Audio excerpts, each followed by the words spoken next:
Jump back to May of 2011.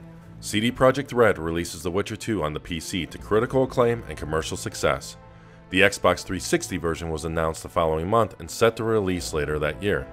However, things didn't go as planned and the game didn't land on the 360 until April of 2012. Up until this point, many were wondering how the game would translate to the 360. This is understandable considering the recommended PC requirements far exceeded the hardware that powered Microsoft's home console. To the studio's credit, they did an excellent job on the port. Every area, quest, cutscene, post-process effect, graphical element, and gameplay mechanic was fully present.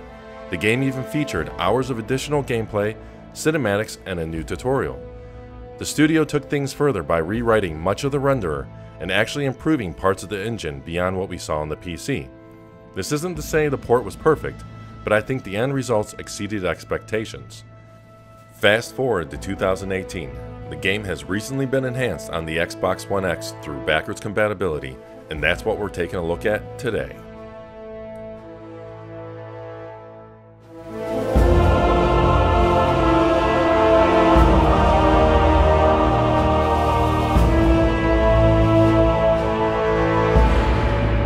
Let's start with the most obvious improvement, resolution. The original Xbox 360 version ran at a native res of 1280 by 672. It's here we see a massive 9 times increase in pixel count on the Xbox One X, now rendering the game at 3840 by 2016. As you can see, this provides a significant boost to the image quality, cleaning up most of the jaggies we saw on the Xbox 360. By utilizing what has been dubbed as the Haichi method, named after the Microsoft engineer who developed this technology, the backwards compatibility team are able to produce a 3 times improvement to both the horizontal and vertical resolutions. On top of that, the team is able to go through various stages of the rendering pipeline to display more detail than what was once possible on last-gen hardware. This is all done through emulation without ever touching a piece of the game code. While I don't have a way to display frame rates, the 360 version struggles to keep a solid frame rate during this scene, making it impossible to keep this cinematic in sync. However, it's easy to see the difference in quality, and if you pay attention, you can see the 1X version pulling further ahead as it does a better job at sticking to the 30 frame per second target. The next area of improvement is in texture filtering. Here we can see the use of 16 times anisotropic filtering when played on the Xbox One X. This allows distant textures to retain detail when viewed from oblique angles. Alpha effects also present a jump in quality, minimizing the amount of shimmering we see where the smoke is overlapping the beams in the distance.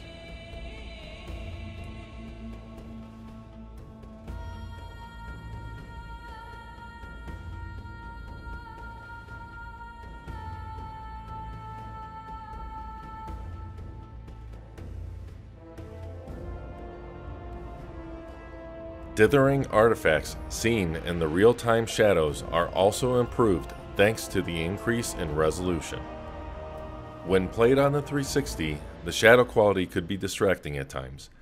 Thankfully, that's less of an issue now.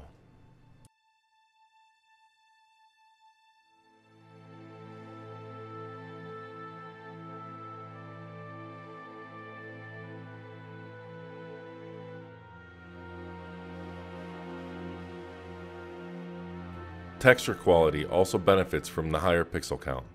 Here we can see more detail being resolved when playing on the Xbox One X. Again, there is no change to the game code. The higher quality assets were there all along. We just couldn't appreciate them when playing at lower resolutions. So there you have it. A number of key upgrades all made possible by some impressive engineering. I hope you enjoyed this video. If you did, please like and subscribe. Also, leave a comment if you'd like me to take a similar look at another game.